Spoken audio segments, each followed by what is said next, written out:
Terceira parte do nosso Evangelho no Lar, o Evangelho segundo o Espiritismo, capítulo 27, Pedi e obtereis, item 11, ação da prece, transmissão do pensamento. Onde Kardec diz: pela prece, obtém o homem o concurso dos bons espíritos que acorrem a sustentá-lo em suas boas resoluções e a inspirar-lhe ideias sãs. Ele adquire, desse modo, a força moral necessária a vencer as dificuldades e a volver ao caminho reto, se deste se afastou. Por esse meio, pode também desviar de si os males que atrairia pelas suas próprias faltas. Um homem, por exemplo, vê arruinada a sua saúde em consequência de excessos a que se entregou e arrasta, até o termo de seus dias, uma vida de sofrimento. Terá ele o direito de queixar-se se não obtiver a cura que deseja? Não, pois que houvera podido encontrar na prece a força de resistir às tentações. Então vejam, pessoal, que já nesse item 11 a gente percebe que Kardec está abordando o tema da prece exatamente dentro daquela perspectiva que nós vimos falando na primeira e na segunda parte do nosso evangelho de hoje, né? Ou seja, na perspectiva do cultivo da liberdade, né? Porque vocês viram que no final ele diz aqui assim: um homem, por exemplo, vê arruinada sua saúde em consequência de excessos a que se entregou e arrasta até o termo de seus dias uma vida de sofrimento. Teria ele o direito de queixar-se se não obtiver a cura que deseja? Não, pois que houvera podido encontrar na prece a força de resistir às tentações. Então vejam que aqui Kardec volta, né, ao tema que nós estamos justamente abordando, né, que nós abordamos na primeira e na segunda parte do nosso evangelho de hoje, que é a liberdade, porque nós temos essa liberdade de recorrer à prece, né? Nós temos escolha diante das situações, né? Vocês lembram que na segunda parte nós falamos, né? A gente tem tendências, tem hábitos, né? A nossa energia é arrastada muitas vezes para que nós façamos coisas que nós já sabemos que não deveríamos fazer, que nós não gostaríamos de fazer, né? Como, por exemplo, ter impulsos raivosos ou ter sentimento de medo, né? Mas nós ainda somos arrastados por esses sentimentos. Mas a gente tem o recurso da prece para poder resistir à tentação, né? O que é a tentação? A nossa tendência de ser arrastado pelos hábitos que nós estamos querendo justamente superar e purificar, né? Então, Kardec coloca aqui exatamente a prece como um recurso precioso para o uso da liberdade, para o cultivo da liberdade espiritual, da verdadeira liberdade espiritual, né? Da libertação, inclusive, do gostar e do não gostar, né? Porque muitas vezes nós gostamos de coisas, né, que quando nós começamos a entrar no caminho espiritual e a ouvir os ensinamentos, nós percebemos, bom, isso aqui não é uma boa coisa para o caminho espiritual. E abandonar o que a gente gosta, abandonar aquilo a que a gente tem apego, não é fácil, não é simples, né? O cortar os apegos talvez seja, se não a tarefa mais difícil, com certeza uma das tarefas mais difíceis, né, do caminho espiritual. E Kardec nos coloca também uma questão que é típica da doutrina espírita, né? A doutrina espírita, ela nos coloca com toda a clareza, através do fenômeno mediúnico, a existência da relação entre o mundo encarnado e o mundo desencarnado, né? Então, nós temos como recorrer a essa assistência, né? Por isso que Kardec fala que, pela prece, obtém o homem o concurso dos bons espíritos que acorrem a sustentá-lo em suas boas resoluções. Olha que interessante. Na segunda parte, nós estávamos estudando o quê? A motivação, né? Nós estávamos estudando exatamente a motivação. O que é a motivação? As nossas boas resoluções, que estão sendo chamadas aqui por Kardec de boas resoluções, né? Então, nós temos boas resoluções, ou seja, nós queremos cultivar a compaixão, nós queremos cultivar a bondade amorosa, nós queremos cultivar a paciência, né? Nós queremos cultivar um estado estável de paz interior, né? Mas a gente sabe que que a gente ainda está no caminho da evolução espiritual, né? Nós ainda não chegamos à perfeição. Então, muitas vezes, a gente se sente fraco diante de determinadas situações para cumprir com as boas resoluções que temos. Mas nós temos esse recurso. Podemos orar e pedir o concurso dos bons espíritos, que é inclusive o que a gente faz aqui, né? Quando fazemos as nossas preces na abertura do Evangelho, né? E no seu encerramento. Né? Na abertura, a gente pede o concurso dos bons espíritos para que nos inspire na boa compreensão dos ensinamentos sobre os quais vamos refletir. E na prece de encerramento, normalmente pedimos, né, aos espíritos, né, que nos acompanhem, que nos sustentem durante toda a semana, para que coloquemos em prática aquilo que estudamos aqui. Ou seja, para que coloquemos em prática, como diz Kardec, as nossas boas resoluções. Então, percebam que a prece é, inclusive, um instrumento poderoso para nós modificarmos para melhor o nosso próprio karma.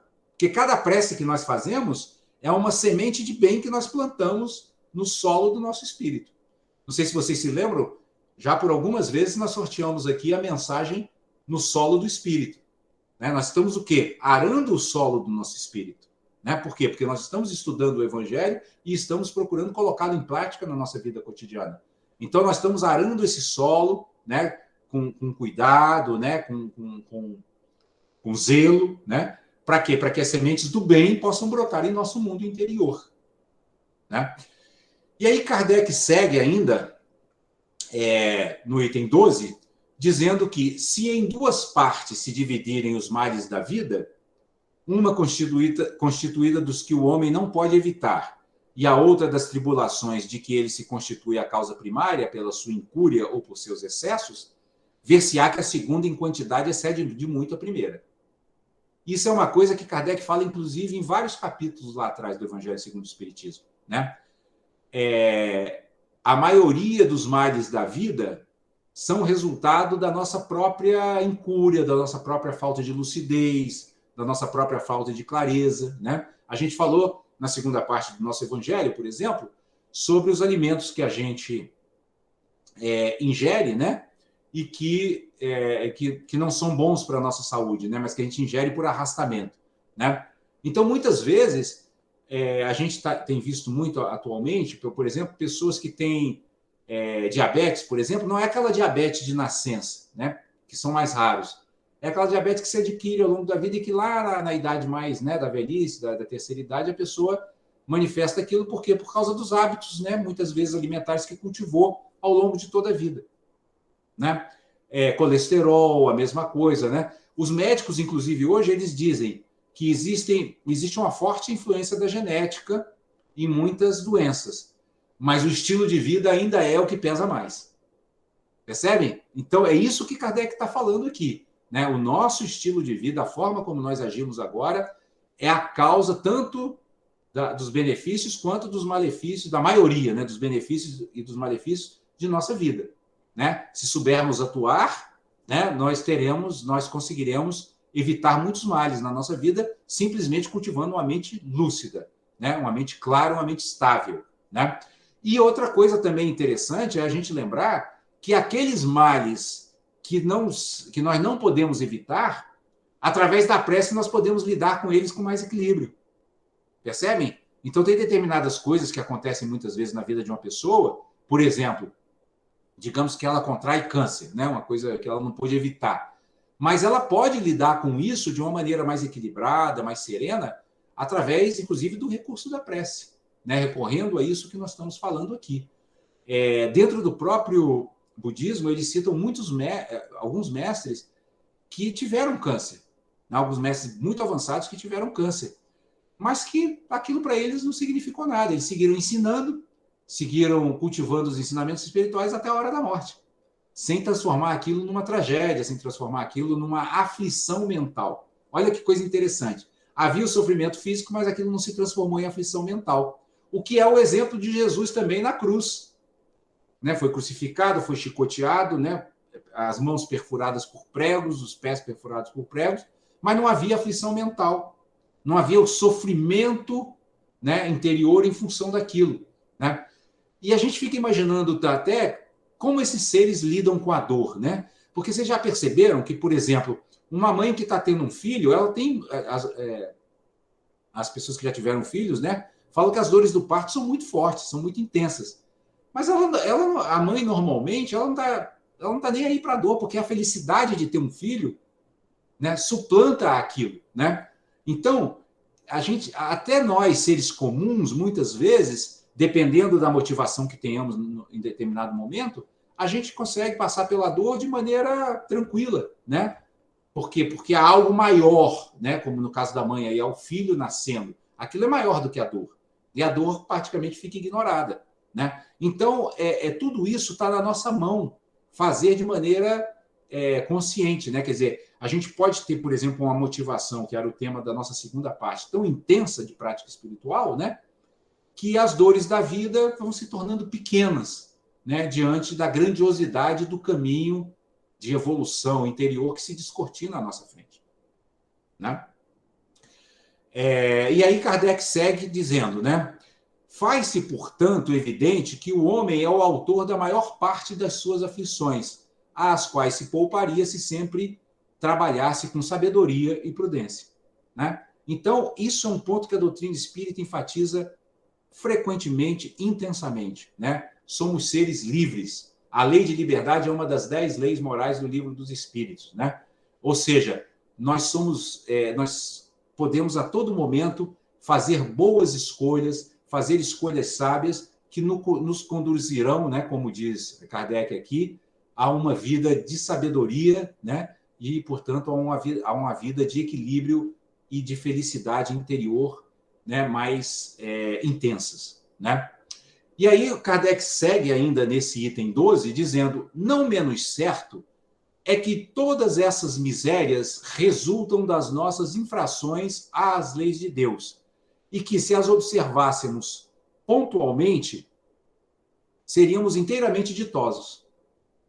Percebem? Então, qual é o segredo? Está harmonizado com as leis divinas, né? E o ensinamento do Livro dos Espíritos, na terceira parte, né? Quem tiver interesse nisso, é só pegar a terceira parte do Livro dos Espíritos, que se constitui das 10 leis morais, as 10 leis naturais, né? As 10 leis divinas. Esse digamos assim, o roteiro, né, com o qual nós devemos estar harmonizados para gozar dessa felicidade que Kardec está apontando aqui, né? Nós temos que estar harmonizados com a lei de adoração, com a lei de conservação, com a lei de reprodução, com a lei de liberdade, com a lei de progresso, né? Com a lei de amor, justiça e caridade, e assim por diante, né? A lei de igualdade. Se a gente se harmonizar com essas leis, né? Se a gente refletir profundamente sobre elas, que estão lá bem descritas no Livro dos Espíritos, nós seremos, como diz Kardec, inteiramente ditosos. E o tema de hoje qual é? Para que a gente esteja conectado com isso, né? Esse tema que nós estamos estudando no Evangelho. A ação da prece, né? A prece pode nos ajudar nisso, né? Aliás, ela é determinante e ajuda muito, né? Quando nós oramos com sinceridade, com profundidade, nós realmente nos harmonizamos com as leis divinas e surge essa felicidade interior naquele momento, né? A Solange até citou ainda durante a nossa primeira prece, né? A gente às vezes vai às lágrimas, né? Por quê? Porque a gente se comove, né? A gente sente as vibrações divinas, a gente sente a presença divina, né? A gente sente que a onipresença divina não são palavras vazias, é uma coisa viva. Está aqui, está disponível. E com a prece a gente percebe essa disponibilidade e se conecta com ela. E isso nos emociona. Esse é o ponto, né? E aí Kardec diz, se não ultrapassássemos o limite do necessário na satisfação das nossas necessidades, não apanharíamos as enfermidades que resultam dos excessos, nem experimentaríamos as vicissitudes que as doenças acarretam. É impressionante a conexão de hoje, né, dos temas, né? Nós falamos disso na segunda parte, né? Não ultrapassar o limite do necessário, né? A gente faz muito isso, né? Com a alimentação, né? Com o sono. Às vezes, por exemplo, a gente está cansado, está na hora de dormir, mas eu preciso resolver esse problema aqui, aí fica acordado até de madrugada, não dorme, não descansa o suficiente, ultrapassa os limites, né? E as leis são naturais. A gente colhe aquilo que semeou, né? Ultrapassou o limite, vai ter o resultado que é o desequilíbrio orgânico, né? O desequilíbrio físico, né? A doença, né? Enfim, todas essas coisas que a gente conhece bem. Se puséssemos freio à nossa ambição, não teríamos de temer a ruína. Se não quiséssemos subir mais alto do que podemos, não teríamos de recear a queda.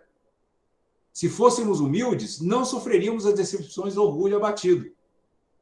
Se praticássemos a lei de caridade, não seríamos maldizentes, nem invejosos, nem ciosos, e evitaríamos as disputas e dissensões. Se mal a ninguém fizéssemos, não houvéramos de temer as vinganças e etc.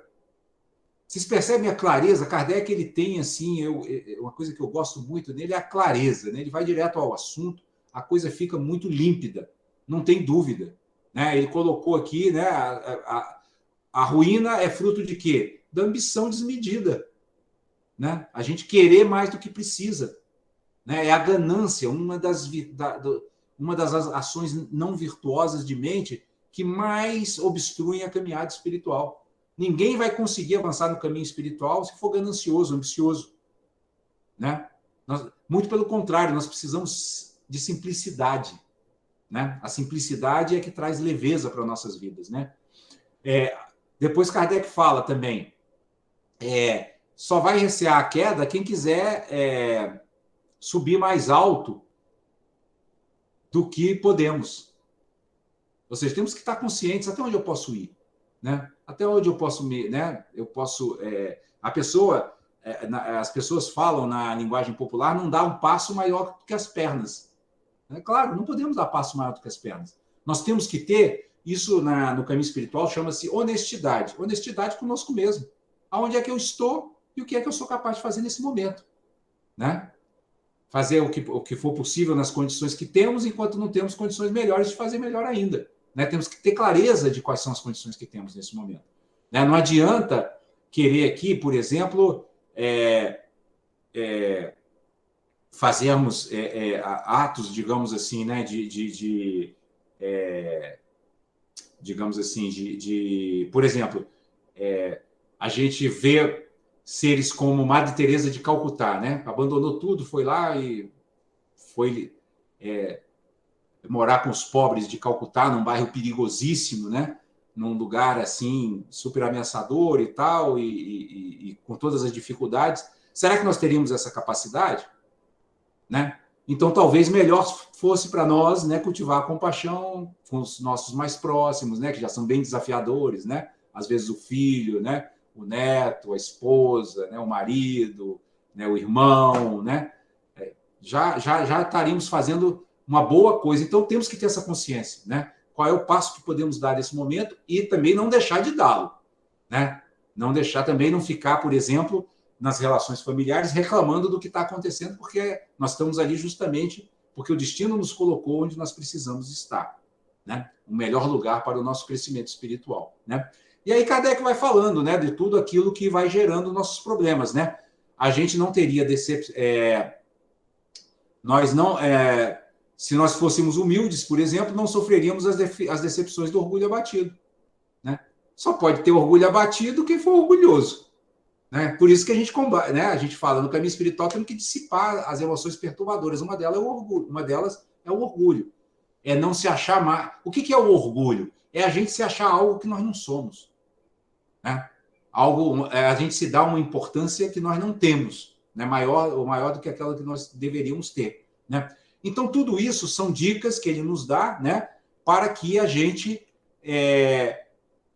já nessa mesma vida, né, com os atos que a gente pratica nessa vida mesmo, a gente se liberte de muitos males, né, que são fruto das nossas próprias imprevidências nesse momento, né?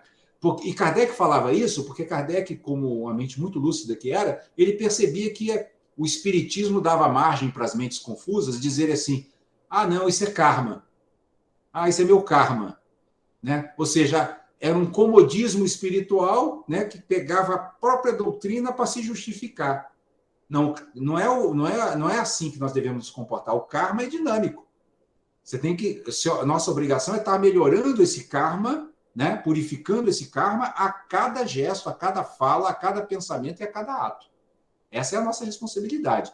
Não temos que nos acomodar e nos sentar nesse comodismo do fatalismo para dizer, não, é o meu karma. Não. Não existe um karma definitivamente desenhado, né? O karma, como todos os fenômenos da vida, também é impermanente, né? Depende de nós. E aí Kardec segue dizendo ainda no item 12, né? o seguinte: admitamos que o homem nada possa com relação aos outros males, quer dizer, aqueles que não dependem tanto das suas ações, né? Que toda prece lhe seja inútil para livrar-se deles. Já não seria muito ter a possibilidade de ficar isento de todos os que decorrem da sua maneira de proceder?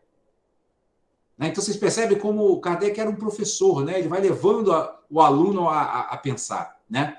Já não seria tão bom, né, a gente se livrar de todos aqueles que dependem da nossa ação no mundo, né? Mesmo havendo aqueles que a gente não pode evitar? Ora, aqui facilmente se concebe a ação da prece, visto ter por efeito atrair a salutar inspiração dos espíritos bons, granjear deles a força para resistir aos maus pensamentos, cuja realização nos pode ser funesta. Nesse caso, o que eles fazem não é afastar de nós o mal, porém, sim, desviar-nos do mau pensamento que nos pode causar dano. Eles em nada obstam aos cumprimentos dos decretos de Deus, nem suspendem o curso das leis da natureza. Apenas evitam que as inflijamos dirigindo o nosso livre-arbítrio.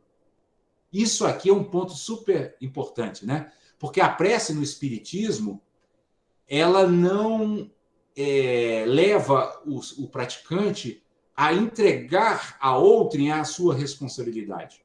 Quando nós pedimos a inspiração dos bons espíritos, né, eles não vão, como diz Kardec aqui, afastar de nós o mal, mas eles vão desviar-nos do mau pensamento que possa nos causar dano. Eles vão nos inspirar para que nós não tenhamos aquele mau pensamento que vai nos causar dano. Né? Mas quem terá que fazer esse trabalho de não ter o mau pensamento somos nós. Percebe? Então o Espiritismo ele nem abre mão da prece, mas ele também não cultiva aquela visão ingênua da prece de que outros seres farão por nós um trabalho que é intransferível, que só nós podemos fazer. Não, isso não acontece. Né? A gente tem que entender que os espíritos vão nos inspirar a tomar as atitudes corretas, né? Mas não vão tirar do nosso caminho os obstáculos, até porque os obstáculos fazem parte dos exercícios de evolução que nós precisamos fazer. Né?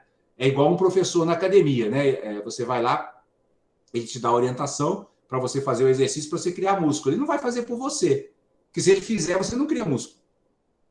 Né? Ele só te orienta, ó, é assim, levanta o peso de tal jeito, levanta, né, faz de tal jeito. Mas é você que vai ter que fazer. Assim também funciona, né, aqui dentro do plano espiritual, né? Porque as leis que regem o mundo material e o mundo espiritual são as mesmas. Nós somos responsáveis por nosso próprio destino, por nossas próprias construções.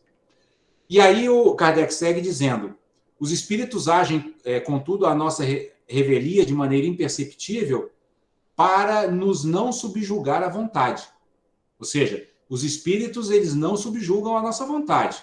Eles nos inspiram. Agora, se a gente não quiser seguir a inspiração e quiser, por nossa própria conta, quebrar a cara, eles não vão subjugar. Por quê? Porque, como são espíritos elevados, respeitam a lei de liberdade. Nós temos liberdade de escolha. A liberdade de escolher aceitar a inspiração superior ou não aceitar. Né? Pode ser que a gente receba a inspiração superior, mas a gente fale, não, mas aí não dá, olha, o que essa pessoa me fez aí, eu não vou tolerar, não, eu vou reagir. Aí o espírito vai dizer, então tá bom, então reage. Eu não vou, né? Não vou, ele não vai interferir na nossa vontade, na nossa liberdade. O homem se acha, então, na posição de um que solicita bons conselhos e os põe em prática, mas conservando a liberdade de segui-los ou não. Quer Deus que seja assim, para que aquele tenha a responsabilidade dos seus atos e o mérito da escolha entre o bem e o mal. Porque, vejam bem, se os espíritos fizessem por nós o trabalho que nós temos que fazer, que mérito nós teríamos? Né? E que frutos nós colheríamos? Nós já falamos que o karma funciona baseado em quê? Semeadura e colheita. Mas eu tenho que semear para colher. Não pode outro semear por mim. Por quê? Porque são sementes do meu próprio mundo interior. Né? Não estamos falando de cultivo do mundo interior. Né? E esse cultivo do mundo interior, nenhum outro ser poderá fazer por nós. E Kardec segue dizendo, é isso que o homem pode estar sempre certo de receber, se o pedir com fervor, sendo, pois, a isso que se podem, sobretudo, aplicar essas palavras, pedi e obtereis.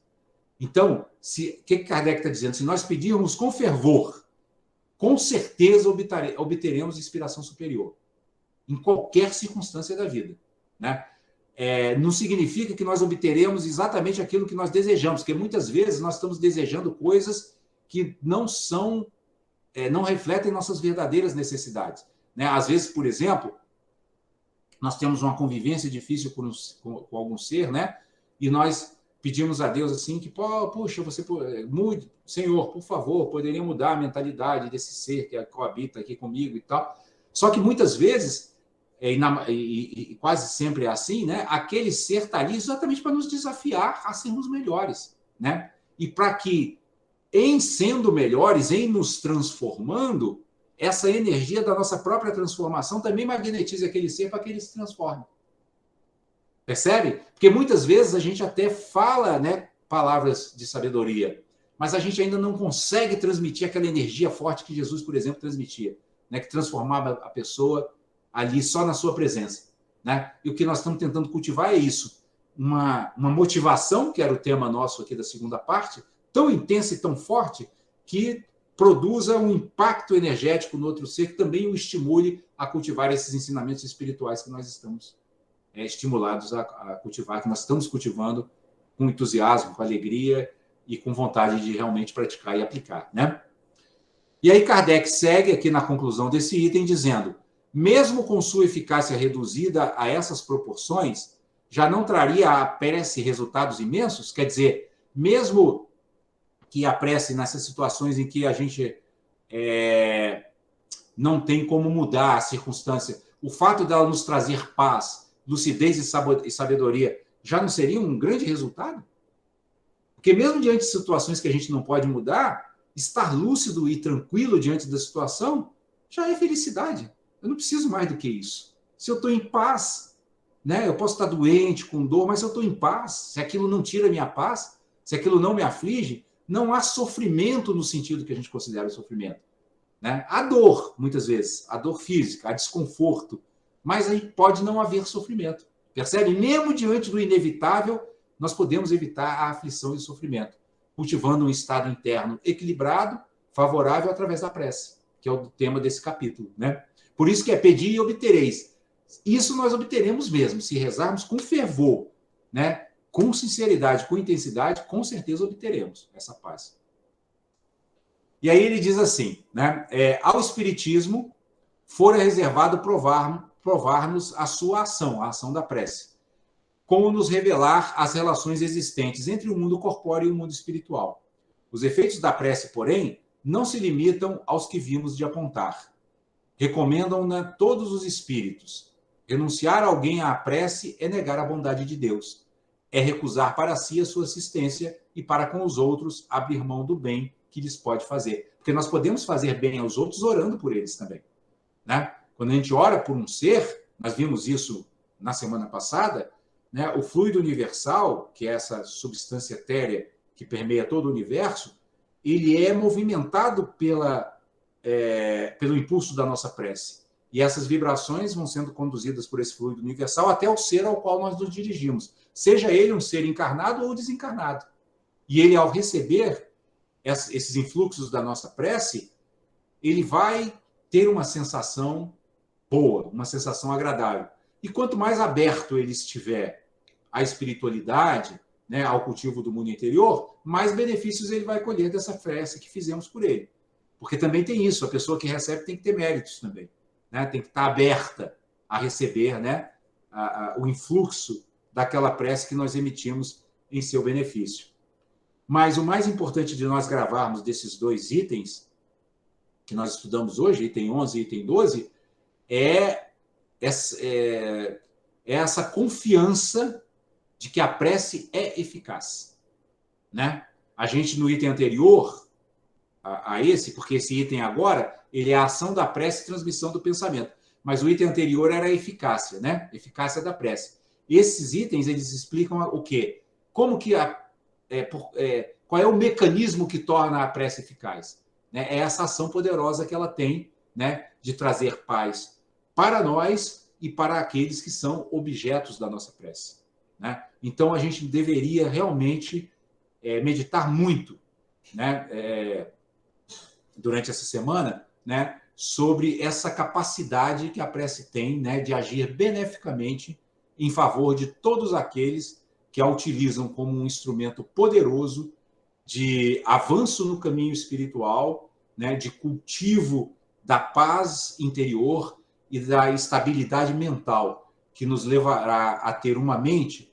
que vai ser um barco que vai ter leme, né? Vai ser um barco que vai ter rumo, vai ser um barco que vai se dirigir com clareza, com perseverança, com determinação em direção à iluminação e à perfeição espiritual definitiva e absoluta.